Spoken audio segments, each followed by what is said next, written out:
अस्सलाम वालेकुम। Class 9th mathematics book है हमारे पास, नेशनल बुक फाउंडेशन, एक्सरसाइज 6.3 और इसका क्वेश्चन नंबर है 4। अच्छा, इसकी स्टेटमेंट रीड करते हैं। उन्होंने कहा है कि right value of theta for the following ratios. ठीक है, अब उन्होंने कहा है कि जो आपके पास वैल्यूज़ आप फाइंड आउट कर रहे हैं वो आपकी जो रेंज है वो उन्होंने ख़ुद हमें बता दी है। वो रेंज क्या है? Less than 0, theta less than 2 पाई। अच्छा, इस बात का क्या मतलब है? इस बात का बेसिकली मतलब है कि जो थीटा आपके पास आएगा, जो आप वैल्यू फाइंड आउट करेंगे, वो वैल्यू कुछ इस तरह की होगी कि थीटा, एक तो ये बात है कि 0 से बड़ा होगा, ठीक है, यानी greater than 0, but less than होगा 2 पाई। 2 पाई बेसिकली यहाँ पे क्या है? बेसिकली 360।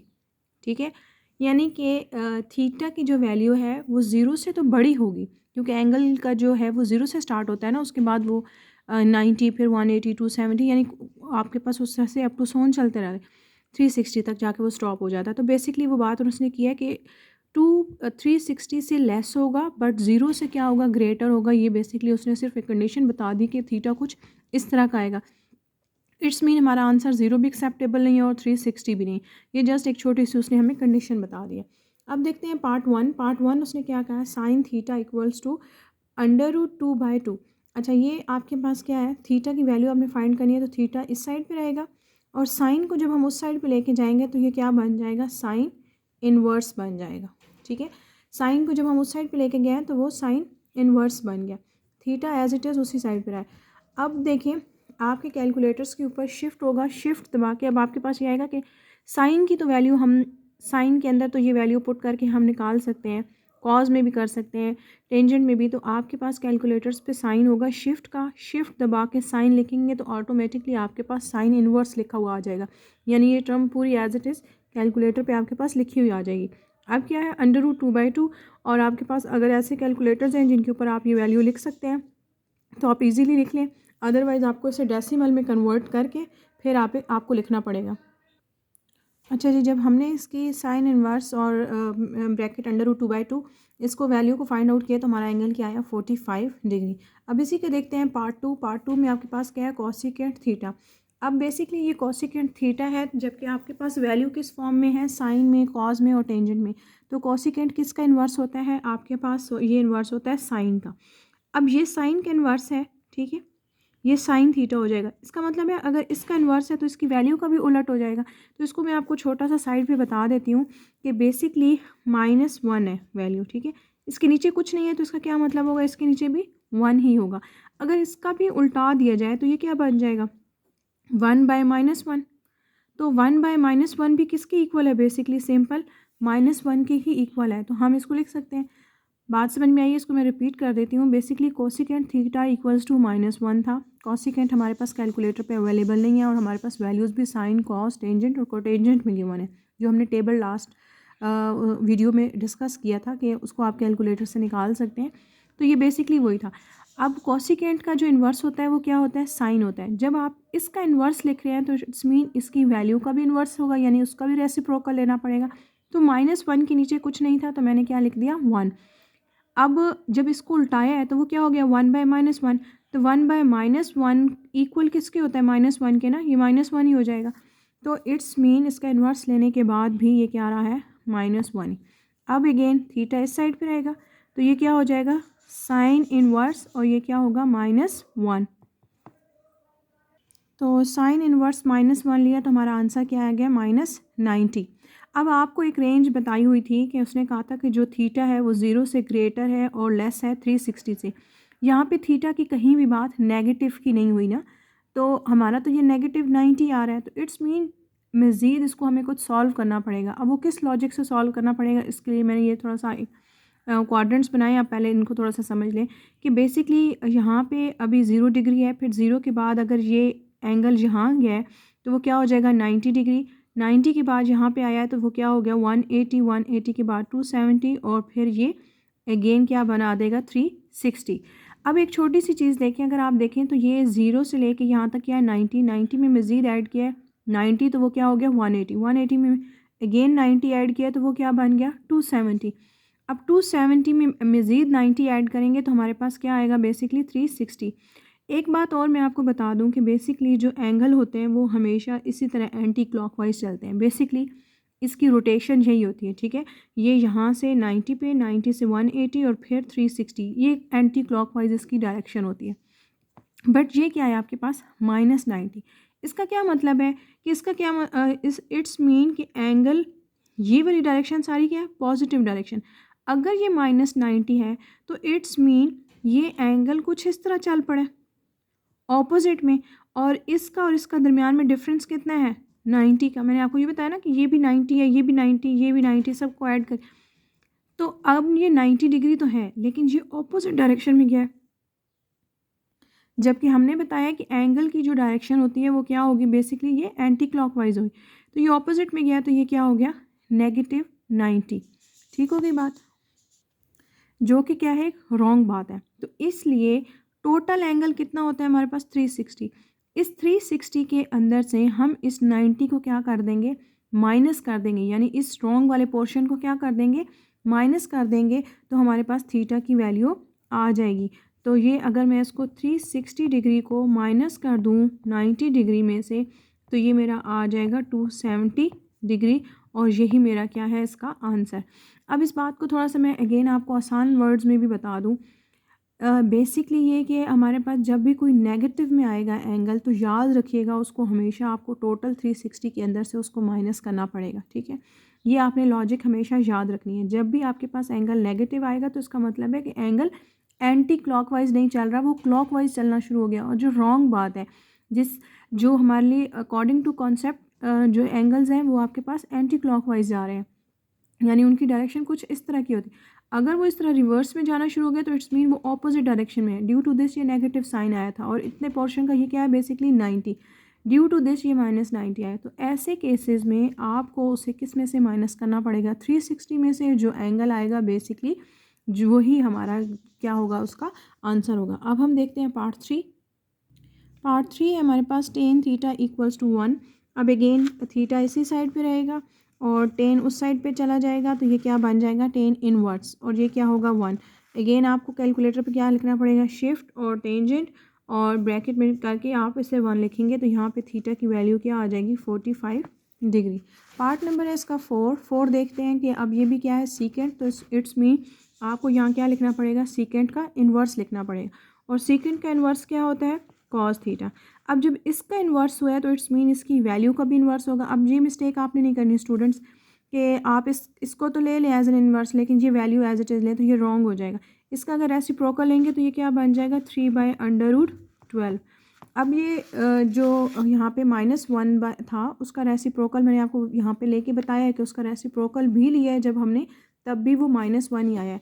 लेकिन इसके रेसिप्रोकल में हमें जो है वो चेंजेस आए हैं, क्योंकि इसके डिनोमिनेटर में 3 था, ठीक है, इस वजह से भी चेंजेस हो गए हमारे। अब देखें उसके बाद अगेन, अब आपने प्रीवियस जो वीडियो है उसके अंदर आपने देखा था कि कॉस टेंजेंट को टेंजेंट और टेंजेंट उनकी जितनी भी वैल्यूज़ थी वो कुछ इस तरह की फॉर्म में नहीं थी, ठीक है। वो 3√3 था, ये √3/2 था, कुछ इस तरह की डिफरेंट वैल्यू थी, कहीं पे भी 12 नहीं आ रहा था। तो इट्स मीन कॉस जो है वो आपको इसके ऊपर कभी भी ठीक प्रॉपर आंसर नहीं देगा, तो उस केस में हम इसको सिंप्लीफाई कर लेते हैं। अब सिंप्लीफाई कैसे करेंगे देखिए, 3 अब आपने एक बार टेबल देखा हुआ है तो आपको पता है कि वैल्यूज़ किस किस तरह की हैं, तो इट्स मीन अगर उससे हट के कुछ होगा तो आपको उसे सॉल्व करके उसको ईजी बनाना पड़ेगा, उन वैल्यूज़ में कन्वर्ट करना पड़ेगा। तो मैं इसको लिख सकती हूँ 3/4 × 3। इसका क्या मतलब है कि 4 3s भी 12 होता है। अब ये मल्टीप्लिकेशन में दोनों के ऊपर रूट्स हैं, तो 4 का रूट क्या हो जाएगा आपके पास 2, तो वो तो रूट से बाहर आ जाएगा, लेकिन 3 का रूट नहीं है तो वो एज इट इज़।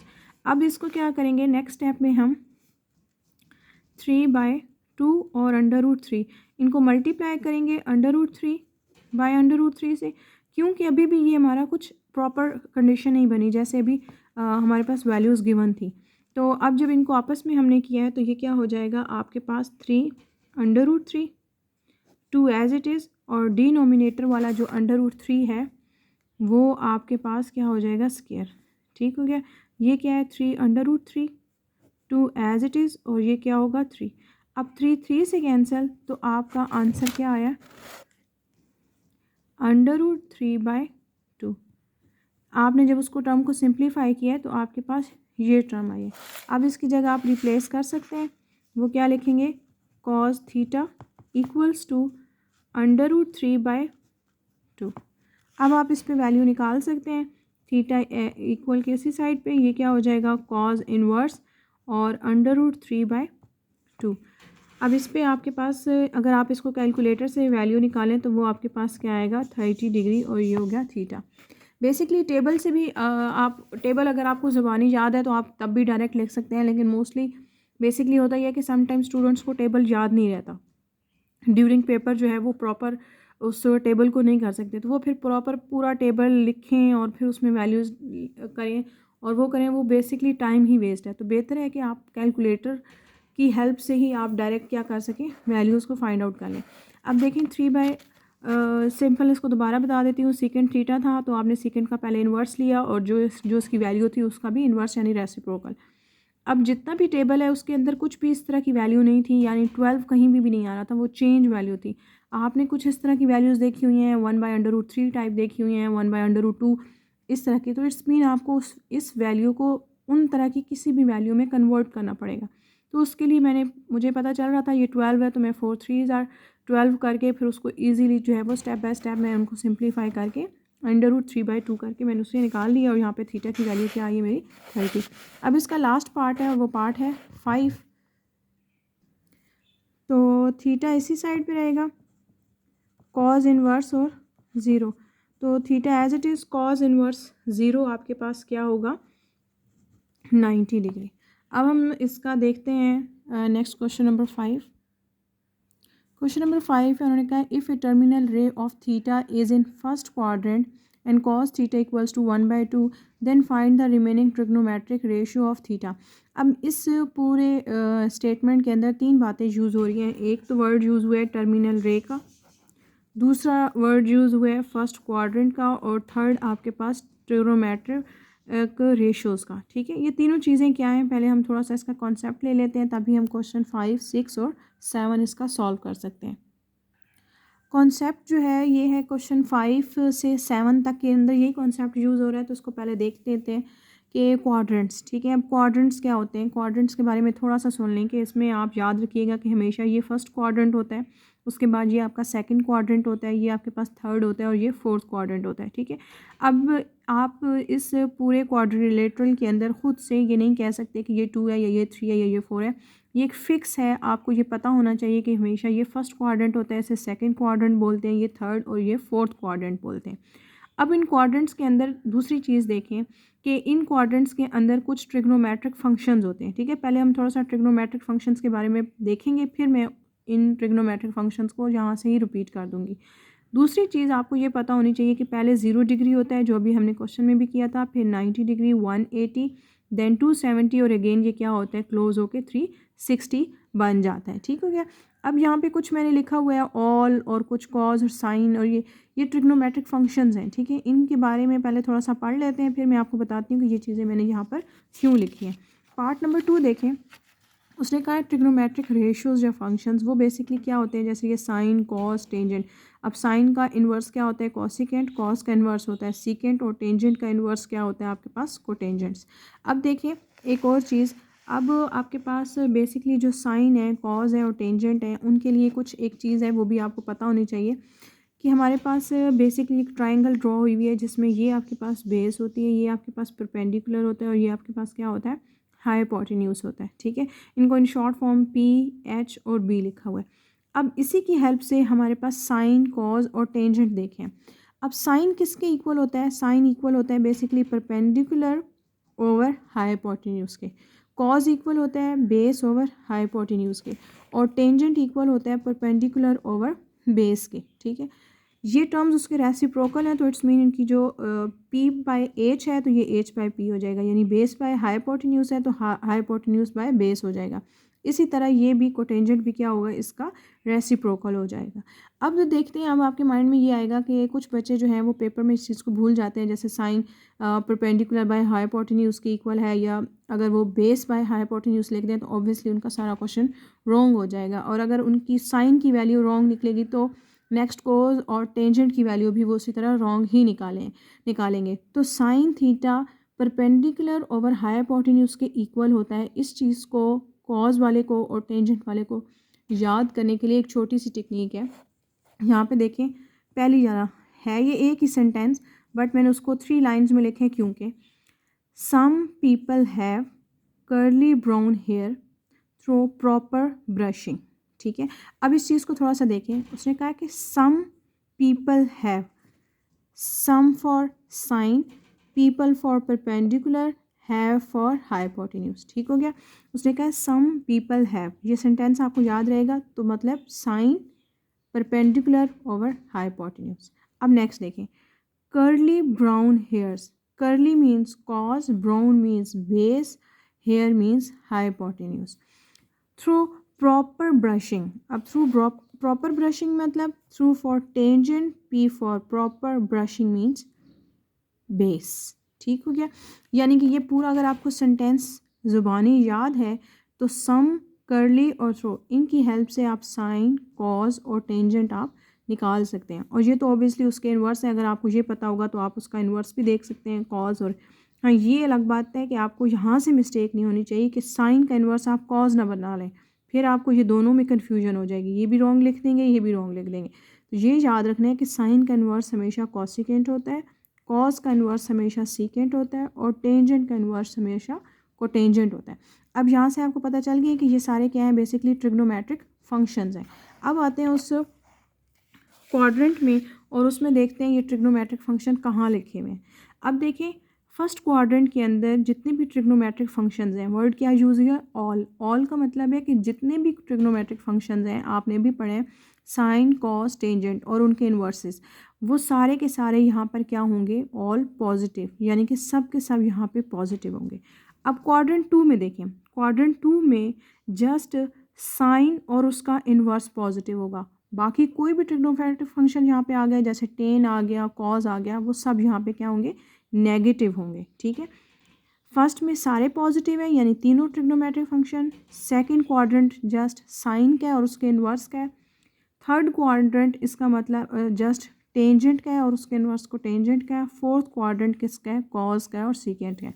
आप इसको अपनी आसानी के लिए ऐसे भी कह सकते हैं कि फर्स्ट क्वाड्रेंट में, यानी कि जो फर्स्ट वाला हाउस है, इसमें सब रह सकते हैं। जो सेकंड क्वाड्रेंट है, यानी सेकंड हाउस है, उसमें सिर्फ साइन रह सकता है। थर्ड वाले में सिर्फ टेन रह सकता है, फोर्थ वाले में सिर्फ कॉज रह सकते हैं। ये चीज़ें अगर आपको याद होंगी तो आप इजीली कर सकते हैं। अब ये रह सकता है, इसका मतलब है कि ये तो रह सकता है, ये तो पॉजिटिव है, लेकिन अगर कोई और आ जाएगा तो वो क्या हो जाएगा, यहाँ पे आके नेगेटिव हो जाएगा। यानी हर जो है ट्रिग्नोमेट्रिक फंक्शन वो सिर्फ अपने अपने क्वाड्रेंट्स में पॉजिटिव है, लेकिन वो जब किसी दूसरे क्वाड्रेंट में जाएंगे तो वो क्या हो जाएंगे, नेगेटिव हो जाएंगे। अब आपको ये कैसे याद रहेगा कि ये तो पता चल जाएगा फर्स्ट में ऑल है, ये कैसे रहेगा कि सेकंड में साइन है, थर्ड में टेंजेंट है, फोर्थ में कॉज। आप इनको आगे पीछे भी तो लिख सकते हैं, मिस्टेक हो सकती है। तो उसके लिए देखें, add sugar to coffee. Add का मतलब all, sugar for sine, to for tangent, coffee for cos. और ये तो आपको पहले ही पता है कि ये उनके इन्वर्सेस हैं, तो इट्स मीन अगर कॉज आ रहा है तो उसका इन्वर्स भी आ रहा होगा, और टेन आ रहा है तो उसका इन्वर्स भी आएगा, और साइन है तो उसका भी इन्वर्स आएगा। आगे समझ, तो ये आपने चलना आपके पास थोड़ा सा इस तरह से anti clockwise, all sugar, sorry add sugar to coffee. ठीक हो गया। अब हम देखते हैं थर्ड जो है वो एक वर्ड था, अभी हमने क्वाड्रेंट्स का वर्ड यूज़ किया था, ट्रिग्नोमेट्रिक रेशियोज़ का यूज़ किया था। अब एक आपके पास है टर्मिनल रे। अब टर्मिनल रे बेसिकली क्या है कि बेसिकली कोई एक एंगल है जो इस इनिशियल पॉइंट पे है और वो फिर आहिस्ता आहिस्ता ऊपर जा रहा है। तो ये सिंपल वही चीज़ है कि ये पहले रे क्या थी, इनिशियल रे, यानी कि इनिशियल साइड थी, फिर वो ऊपर गया तो वो क्या हो गया, टर्मिनल रे या साइड, यानी कि वो उस साइड पे जा रहा है। जस्ट इतनी सी बात थी। अब देखते हैं क्वेश्चन 5 और 6 को सॉल्व करने के लिए कुछ 3 मेथड्स हैं। पहला मेथड देखें, थ्रो राइट ट्रायंगल यानी पैथागोरस थ्योरम को यूज़ करते हुए। थ्रो फार्मूलाज, अब फार्मूला कौन कौन से हैं कि मैंने यहाँ पे मैं लिख दिए हैं कि एक ये है, दूसरा ये फार्मूला और थर्ड आपके पास ये वाला फार्मूला। इन फार्मूलों की हेल्प से, और थर्ड है आपके पास थ्रू एंगल। ये बेसिकली ईजी मेथड है और ये सिंपल आप एंगल की वैल्यू जो है वो क्वेश्चन को जस्ट चेक करने के लिए भी उसको कर सकते हैं, लेकिन हम हमेशा जो है वो राइट ट्रायंगल पे ज़्यादा करते हैं क्योंकि ये इजी भी होता है और स्टूडेंट्स इससे इजीली जो है ट्रिग्नोमेट्रिक फंक्शंस को अंडरस्टैंड भी कर सकते हैं। अब हम स्टार्ट करते हैं अपना क्वेश्चन 5। क्वेश्चन 5 में देखें, उसने कहा terminal ray of theta is in first quadrant and cos theta equals to 1/2। अब उसने हमें दिया है कॉस थीटा की वैल्यू, उसने क्या दिया है 1/2 दी है। साथ में कहता है फाइंड रिमेनिंग ट्रिग्नोमेट्रिक रेशियोज। अब रिमेनिंग क्वाड्रेंट कौन सा है, फर्स्ट है। टर्मिनल रे फाइंड आउट करनी, यानी एंगल आपने उसको करना है। और trigonometric ratios, trigonometric ratio of theta का क्या मतलब है, यानी अगर कॉस गिवन है तो एक क्या निकालना है आपको, साइन निकालना है और टेंजेंट निकालना है, ठीक है। अब कॉस गिवन है, टेंजेंट और आपको साइन निकालना है, साथ में उनके इन्वर्सेस भी निकालने हैं। तो आपके पास साइन का इन्वर्स क्या है, कॉसिकेंट, टेंजेंट का क्या है, कॉट, और कॉस का इन्वर्स क्या है, सीकेंट। वो भी तो आपको निकालना पड़ेगा ना, क्योंकि वो आपको नहीं गिवन, ठीक है। अब ये बेसिकली ट्रिग्नोमेट्रिक रेशियोज का मतलब है कि ये सारी चीज़ें आपने निकालनी है, जो गिवन होगा उसको छोड़ के सब वैल्यूज़ निकालनी है। ज़रूरी नहीं है कि सब में हमेशा कॉस ही गिवन होगा, आपको टेंजेंट की वैल्यू भी गिवन हो सकती है, आपको साइन की भी, आपको कॉसिकेंट की भी, आपको सीकेंट की भी। बट जो वैल्यू गिवन होगी उस एक वैल्यू की हेल्प से ही आपको बाकी वैल्यूज़ भी निकालनी पड़ेंगी। अब हमने अभी देखा था उसके अंदर ही कि आपके पास बेसिकली जो कॉज है वो किसके इक्वल होता है, कॉज इक्वल होता है बेस ओवर हाइपोटेन्यूज, यानी कर्ली ब्राउन हेयर्स की बात हो रही है। तो ये आपके पास किसके इक्वल है, बेस के। तो यहाँ मैं ऐसे ही लिख लेती हूँ कि ये क्या है, बी ओवर एच, यानी बेस ओवर हाइपोटेन्यूज। अगर ये बेस है और ये हाइपोटेन्यूज है तो हम यहाँ पे वही ट्राइंगल रफली ड्रॉ करते हैं। तो उसमें आपके पास यहाँ क्या होती है बेस, यहाँ क्या होता है आपके पास परपेंडिकुलर, और यहाँ क्या होता है हाइपोटेन्यूज।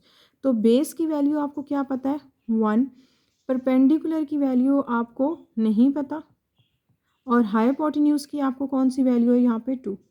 अब ये तीनों वैल्यूज़ अगर आपको पता हो जाएं, यानी कि बेस और हाइपोटेन्यूज की तो गिवन है, लेकिन परपेंडिकुलर की भी वैल्यू गिवन हो जाए आपको, तो according to this trigonometric ratio functions आप साइन भी निकाल सकते हैं और टेंजेंट भी निकाल सकते हैं, यानी p/h भी और p/b भी, और फिर उनके रेसिप्रोकल्स भी। और सिंपल हमने यही पार्ट क्वेश्चन के अंदर सॉल्व करना है। तो हम क्या करेंगे, अब हम देखेंगे कॉस। अब हम यहाँ पे यूज़ करेंगे अपना पैथागोरस थ्योरम, जो फर्स्ट मेथड मैंने अभी बात की थी कि हम पैथागोरस थ्योरम से ही ज़्यादातर क्वेश्चन सॉल्व करते हैं। पैथागोरस थ्योरम हमारे पास ये है। पैथागोरस थ्योरम में हमारे पास क्या होता है, हाइपोटेन्यूज का स्क्वायर इक्वल्स टू बेस का स्क्वायर। अच्छा, जब आप एग्ज़ाम कर रहे हो तो उस एग्ज़ाम में आप बेशक हाइपोटेन्यूज, बेस और परपेंडिकुलर प्रॉपर पूरा लिख लें।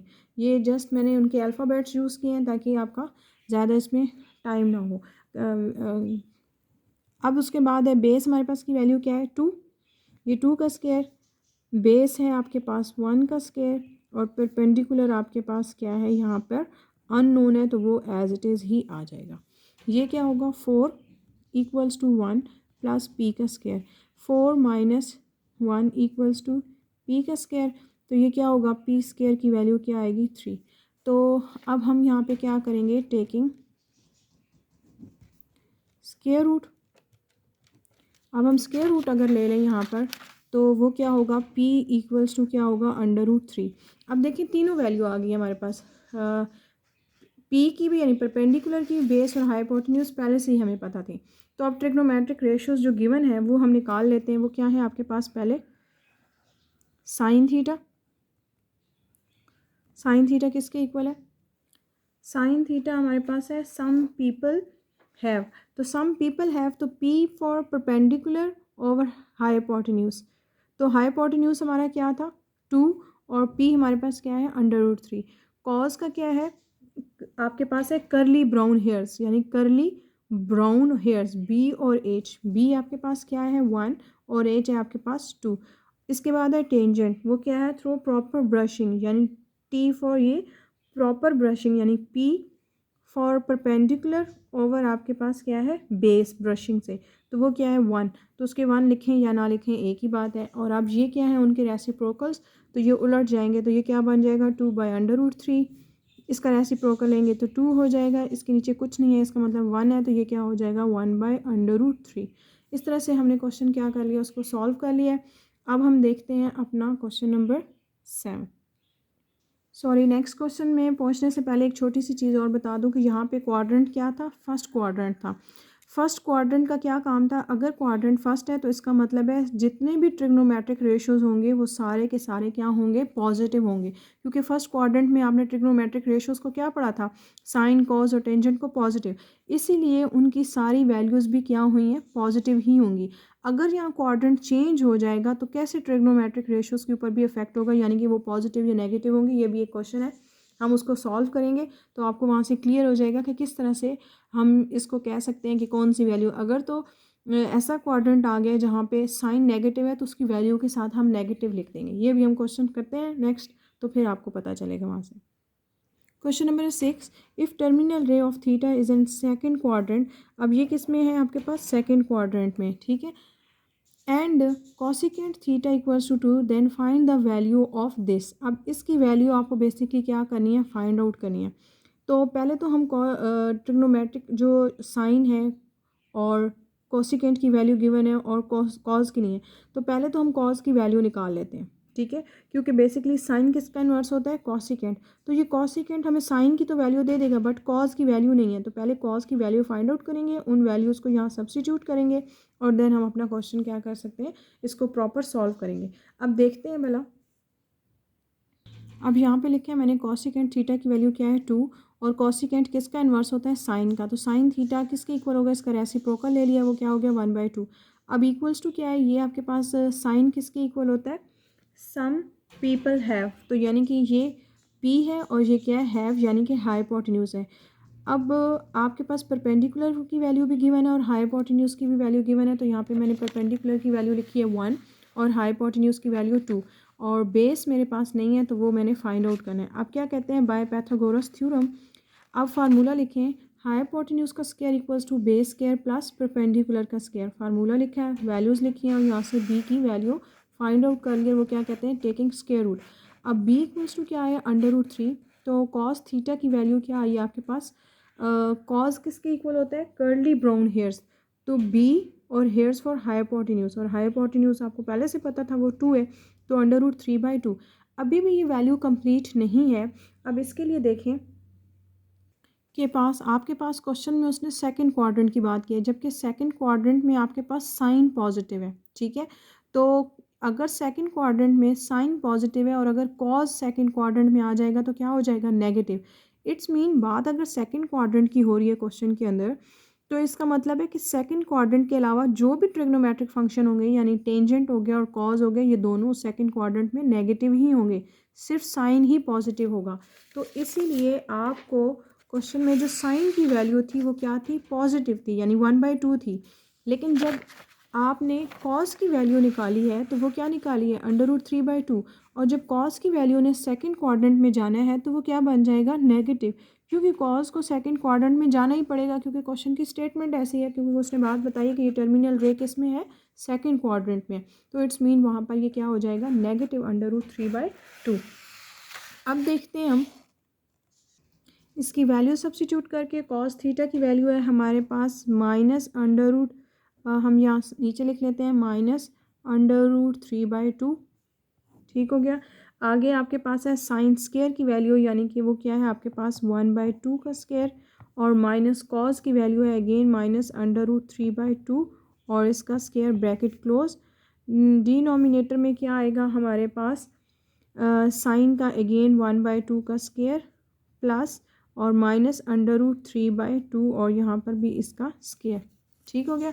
अब ये बेसिकली जो है वो एक ओवरऑल ब्रैकेट है, ठीक हो गया। अब हम क्या करेंगे, इसको सॉल्व करना शुरू करेंगे, तो आपके पास ये क्या बन जाएगा, -√3/2 एज इट इज़ हो जाएगा, ये क्या होगा आपके पास 1/4 माइनस ये क्या बनेगा 3/4, क्योंकि इसका स्क्वायर लेंगे तो रूट से कैंसिल हो जाएगा और ये क्या होगा 3/4। अब नीचे भी 1/4 प्लस क्या होगा अगेन 3/4, इसका एलसीएम ले लेंगे तो -√3/2 एज इट इज़, इसका एलसीएम लिया है तो 1 - 3/4, यहाँ पे है 1 + 3/4, ये 4 से कैंसिल, तो -√3/2, यहाँ पे क्या बचेगा -2/4। अब ये क्या होगा 2 से कैंसिल, ये नेगेटिव और ये नेगेटिव क्या हो जाएगा आपके पास, +√3/4। ये आपका क्या आ गया इसका सिंपली आंसर। और क्वेश्चन नंबर 6 हमारा कंप्लीट हो गया। अब हम स्टार्ट करते हैं लास्ट क्वेश्चन इस एक्सरसाइज का, क्वेश्चन नंबर 7। क्वेश्चन नंबर 7 देखें, उन्होंने कहा है कि if tan theta equals to -1 and terminal ray of theta is not in second quadrant. अब ये कहता है कि जो टर्मिनल रे है वो सेकेंड क्वाड्रेंट में नहीं है, then find remaining trigonometric ratios of theta. और फाइंड क्या करने हैं आपने, remaining trigonometric ratios of theta में।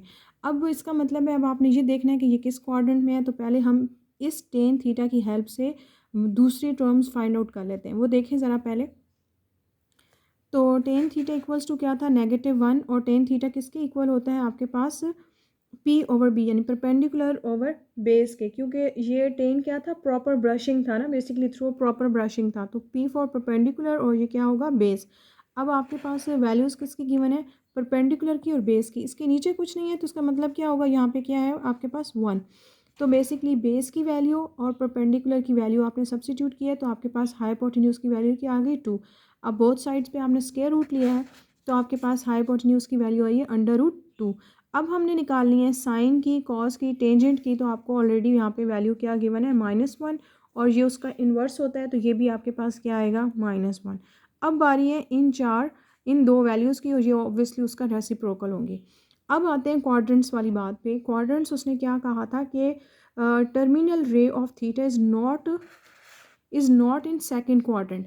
अब पहले वैल्यू को देखें, वैल्यू क्या है आपके पास, टेन थीटा क्या है आपके पास, नेगेटिव। अब ज़रा ये देखें, अब अगर ये नेगेटिव है, ठीक है, अब इन दो बातों को ज़रा गौर से देखें कि पहली बात है कि वो नेगेटिव है, ठीक है। अब नेगेटिव आपने, इसका मतलब है पहला क्वाड्रेंट में क्या है, पॉजिटिव ही पॉजिटिव है। तो टेंजेंट पहले तो आप ये देखें पॉजिटिव किस में, एक तो फर्स्ट क्वाड्रेंट में क्योंकि इसमें ऑल पॉजिटिव है, दूसरा थर्ड क्वाड्रेंट में। थर्ड क्वाड्रेंट में भी आपके पास टेंजेंट पॉजिटिव है। पीछे कौन से क्वाड्रेंट रह गए जहाँ पे टेन को नेगेटिव होना चाहिए, क्योंकि टेन की वैल्यू -1 है ना। तो एक तो सेकंड क्वाड्रेंट में टेंजेंट नेगेटिव होगा, दूसरा फोर्थ क्वाड्रेंट में टेंजेंट क्या होगा, नेगेटिव होगा। बट उसने हमें एक और बात भी बता दी है कि जो थीटा है वो नॉट इन सेकंड क्वाड्रेंट। अब वो सेकंड में भी नहीं है, तो ऑब्वियसली कौन सा क्वाड्रेंट बन जाएगा आपका, फोर्थ क्वाड्रेंट। इस चीज़ को दोबारा से देख लें, टेंजेंट की वैल्यू थी आपके पास -1, तो पहले आपने ये देखना था कि टेंजेंट नेगेटिव किन दो में होगा। टेंजेंट सेकंड और फोर्थ में ही नेगेटिव बन सकता है क्योंकि फर्स्ट में वैसे ही पॉजिटिव है, और टेंजेंट अपने हाउस में भी यानी कि थर्ड क्वाड्रेंट में भी पॉजिटिव ही है। तो पीछे बच गए सेकंड और फोर्थ क्वाड्रेंट। साथ में उसने हमें खुद एक कंडीशन दे दी है, उसने कहा है कि थीटा सेकंड क्वाड्रेंट में भी नहीं है। तो अगर वो सेकंड में भी नहीं है और अपने में भी नहीं है और फर्स्ट में भी नहीं है, तो पीछे कौन सा क्वाड्रेंट बन जाएगा, फोर्थ क्वाड्रेंट ही बचेगा। तो इसका मतलब है कि टेंजेंट जो है वो कौन से क्वाड्रेंट में है, फोर्थ क्वाड्रेंट में। और फोर्थ में कौन पॉजिटिव है, कॉस। इसका मतलब है कि साइन भी क्या होगा यहाँ पे, नेगेटिव। टेंजेंट तो है ही नेगेटिव, लेकिन इसके अलावा जब अब आप जो वैल्यूज़ फाइंड आउट करोगे साइन की, वो भी नेगेटिव ही निकलेगी, जबकि कॉस की वैल्यू क्या आएगी यहाँ पे, पॉजिटिव आएगी, क्योंकि फोर्थ क्वाड्रेंट में कॉस पॉजिटिव है ना, बाकी सारे नेगेटिव हैं। तो इसका मतलब है कॉस की वैल्यू तो आप पॉजिटिव में लिखेंगे, बट साइन की वैल्यू आप नेगेटिव में ही लिखेंगे। तो साइन किसके इक्वल होता है आपके पास, सम पीपल हैव, यानी पीपल फॉर परपेंडिकुलर और हैव फॉर हाइपोटेन्यूज, वो क्या है, √2। और आपके पास क्या है, साइन जो है वो मैंने अभी आपको बताया कि वो क्या होगा, नेगेटिव। ठीक हो गया। अब देखते हैं नेक्स्ट। अच्छा, तो नेक्स्ट हमारे पास है कॉस थीटा, और वो हमारे पास पॉजिटिव ही होगा। कॉस आपके पास किसके इक्वल होता है, कर्ली ब्राउन हेयर्स के। तो कर्ली ब्राउन हेयर्स मतलब बी फॉर बेस, और फिर आपके पास क्या हो जाएगा, हाइपोटेन्यूज अभी आपने निकाला है √2। सीकेंट उसका रेसिप्रोकल है, कॉसिकेंट भी उसका रेसिप्रोकल हो जाएगा, तो वो क्या होगा, -√2। हमारी एक्सरसाइज 6.3 कंप्लीट हो गई है। इंशाल्लाह हम नेक्स्ट लेक्चर में अपनी एक्सरसाइज 6.4 स्टार्ट करेंगे। आई होप सो इसमें जितने भी क्वेश्चंस थे वो आपको अच्छे से क्लियर होंगे। अगर नहीं क्लियर हुए तो आप कमेंट बॉक्स में ज़रूर पूछें कि जिस क्वेश्चन में आपको प्रॉब्लम है, इंशाल्लाह हम उसको रीचेक कर लेंगे। अल्लाह हाफिज़।